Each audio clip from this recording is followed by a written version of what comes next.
Mas Tulus, ini bukan bermaksud untuk pesimistis ya Mas, tapi apakah bisa dipastikan dalam mendaftar untuk menjadi pengecer? Karena kan sekarang harus daftar begitu Mas ya untuk jadi agen. Apakah data-data ini juga tidak bisa dimain-mainkan Mas?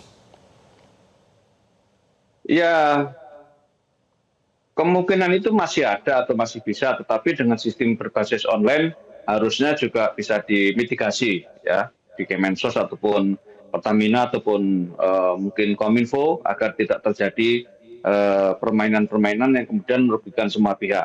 Tetapi upaya untuk menjadikan distribusi tertutup dengan basis digitalisasi ini saya kira harusnya lebih gampang dan memudahkan semua pihak dan juga masyarakat. Karena sekali lagi track distribusi ini memang harus ditata ulang, dikembalikan ke jalur yang lebih tadi ya, lebih rapi kalau bahasa pemerintah tadi, tapi adalah selama 20 tahun itu terbuka menjadi distribusi yang tertutup.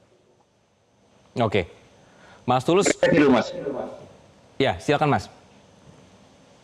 Ya, cukup saya yang saya sampaikan. Baik, Mas Tulus, bukankah dalam regulasi kita pun sampai hari ini tuh sebenarnya tidak melarang siapapun membeli gas melon, cuma anjuran saja. Nah, menurut Mas, apakah memang perlu dan juga bisa ada aturan yang melarang bagi yang tidak berhak agar tidak beli gas 3 kilo ini, Mas?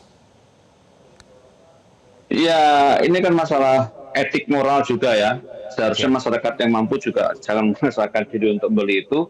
Kalaupun ya sebenarnya ini bukan larangan dalam arti pidana ya ataupun apa, tetapi dengan menginstrumentasi distribusi yang sifatnya tertutup, ini kan juga sebenarnya larangan ya. Yeah. Artinya hanya orang-orang tertentu yang memang terdata dan itulah yang bisa membeli, bukan sembarang orang. Ini pada konteks barang yang dikenai subsidi. Sekali lagi kita juga harus mulai melihat bahwa subsidi ini kan sudah sangat tinggi ya. Ada sekitar 90 juta tabung yang beredar dan itu semua disubsidi. Nah ini apa namanya, memang kita dorong agar subsidi itu kepada yang lebih berhak dan terdata. Oke. By name, by Mas Tulus, address. ya, Mas Tulus bicara soal yang berhak begitu ya. Toh kita punya satu kasus atau satu contoh misalnya kayak Pertamax dan Pertalite saja. Ini kan masih kebobolan gitu. Bagaimana yang soal gas 3 kilo dan 12 kilo ini bisa benar-benar diawasi begitu Mas?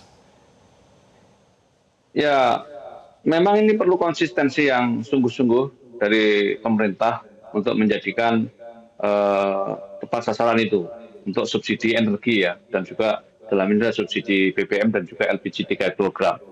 Nah, instrumen-instrumen dengan berbasis digital itu adalah harusnya lebih mudah.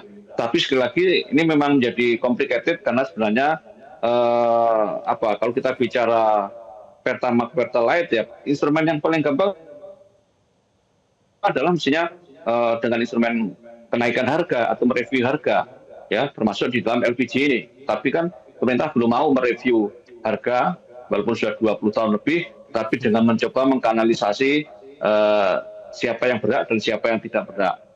Dan itu nanti juga bisa berimplikasi terhadap orang yang menerima. Kalaupun juga nanti bisa juga pemerintah menggunakan bahwa yang menerima LPG ini cash money ya.